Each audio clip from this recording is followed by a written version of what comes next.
क्योंकि जैसे ही सीखना एक काम या होमवर्क बन जाता है ना, बच्चे बस उससे दूर भागते हैं।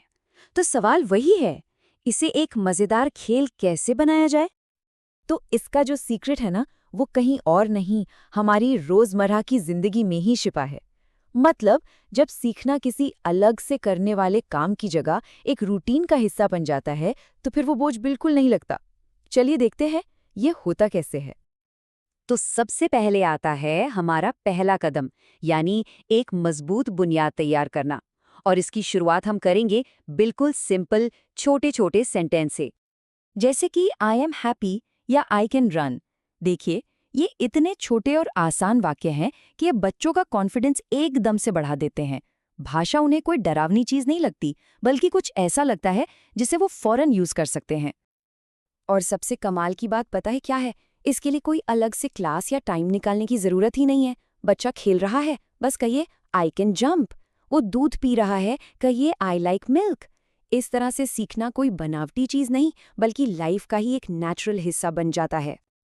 तो कुल मिलाकर इस पहले स्टेप का मकसद बिल्कुल क्लियर है, बच्चे के मन से बोलने का डर बाहर निकालना। ये जो छोटे छोटे सेंटेंस से उन्हें छोटी छोटी जीत मिलती है ना, वही उनके कॉन्फिडेंस की असली नींव बनती है। अच्छा, तो एक बार जब बच्चे कुछ सिंपल सेंटेंस बोलने लगें, तो फिर आता है हमारा अगला स्टेप। अब हमें बातचीत शुरू करनी है। और बातचीत कैसे शुरू होती है? जी हाँ, सवाल पूछने से।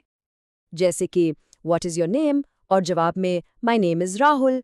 ये जो सवाल जवाब का लेन देन है ना, यही तो असल में बातचीत की शुरुआत है। यहाँ बच्चा सिर्फ रट्टा नहीं मार रहा, वो असल में कम्युनिकेट करना सीख रहा है। और इसका फायदा सिर्फ नए शब्द सीखने तक ही नहीं है। नहीं, असल में बच्चा एक नई भाषा में कनेक्ट करना सीख रहा है, अपनी बात रखना सीख रहा है। और सच कहूं तो यही तो असली फ्लुएंसी की बुनियाद है। ठीक है, तो अब तक हमने जो कुछ भी सीखा है, उसे एकदम पक्का करने का सबसे बेस्ट तरीका क्या हो सकता है? बिल्कुल, खेल खेल में सीखना। तो चलिए, एक छोटा सा गेम हो जाए। जरा देखिए स्क्रीन पर क्या है। What is this? बिल्कुल सही, दिस इज अ कैट। देखिए, जब एक तस्वीर और एक शब्द इस तरह से साथ में जुड़ते हैं ना, तो वोकैब्युलरी सीधे दिमाग में जाकर बैठ जाती है। चलो, अब एक स्टेप और आगे बढ़ते हैं। सिर्फ चीजों के नाम नहीं, अब एक्शन के बारे में बात करते हैं। तो what is he doing? He is running. देखा, किसी एक्शन को सीधे इंग्लिश के शब्दों से जोड़ना कितना आसान और असरदार है। असल में इस तरीके को विजुअल लर्निंग कहते हैं। और ये इतना असरदार इसलिए है क्योंकि बच्चे, खासकर छोटे बच्चे, नेचुरली देखकर ही सीखते हैं। तस्वीरें उनके दिमाग में छप सी जाती हैं, और फिर उन तस्वीरों से जुड़े शब्दों को याद रखना बहुत ही आसान हो जाता है। तो ये थे वो 3 सिंपल स्टेप्स। अब सवाल ये उठता है कि जब इन सबको मिलाकर रोज प्रैक्टिस किया जाए, तो उसकी असली ताकत क्या है? चलिए समझते हैं। देखिए, बात बहुत सीधी सी है। रोज की छोटी छोटी और लगातार की जाने वाली कोशिशें ही मिलकर एक बड़ा बदलाव लाती हैं। ये बिल्कुल बूंद बूंद से सागर भरने जैसा है।